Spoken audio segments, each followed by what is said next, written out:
What if you don't understand what the patient is saying? How to ask the patient to clarify it for you? Hi everyone, I'm Richard Caroline, an OET trainer from IILT. While doing an OET role play, sometimes you might find it difficult to understand what the patient told you, or sometimes you might misheard or misunderstand what the patient told you. Misunderstanding of what the patient said is quite common while you're doing the role play. However, you should not proceed with your role play with that wrong assumption, because wrong assumptions can cause a lot of mess in your entire role play. While you're doing the role play, there are various areas where you might or might not misunderstand what the patient told you.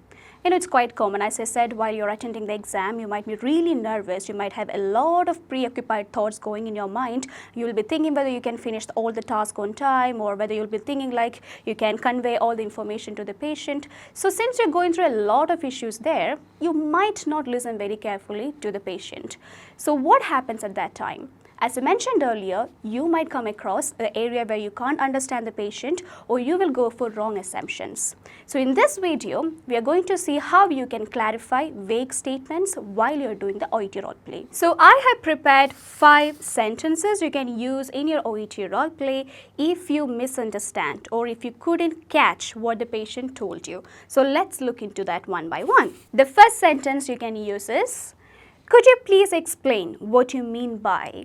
So say for example, the patient told you a particular situation or a particular condition or a particular scenario the patient is going through, and he explained that to you. So you couldn't quite understand that, or you need a little more clarity for it. Then you can go for this sentence. You can say, "Could you please explain what you mean by?" And you can fill in that particular word or scenario in that particular area. So that's the first statement.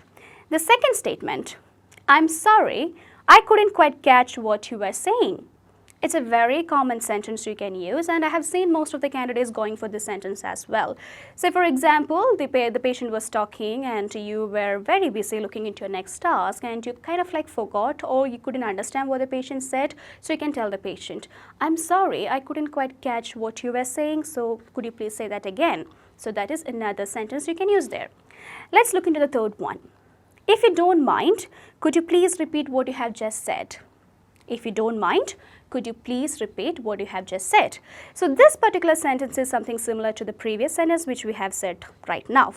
Okay, you can use it in a scenario where you couldn't understand any part where the patient said. So in that case, you can repeat by asking this question to the patient so that the patient will explain that to you. So that's a third sentence. Let's look into the fourth sentence, which you can use if you can't or if you couldn't understand what the patient said. "I'm sorry, but I missed the last sentence. Could you please repeat?" So these sentences are kind of like the same meaning, but in different form or different format. Okay, it's actually conveying the same meaning. You are actually asking the patient, "I couldn't understand what you were saying. Could you please repeat it in different forms?" So that's your fourth sentence. The sentence once again, "I'm sorry, but I missed the last sentence. Could you please repeat it?" Okay. The fifth one, "If I'm not wrong, you have been smoking around 20 cigarettes every day for the past 30 years. Am I right?" What did I do here?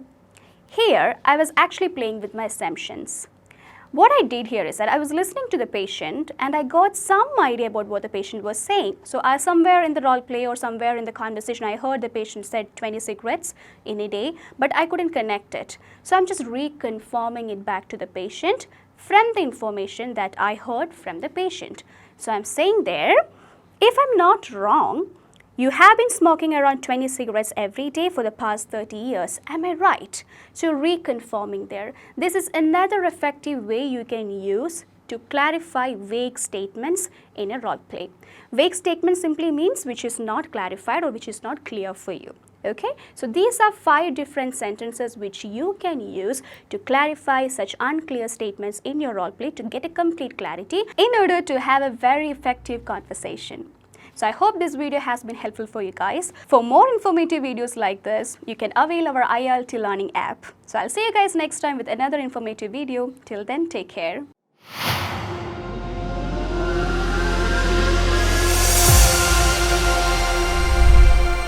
IILT, it's my cup of tea.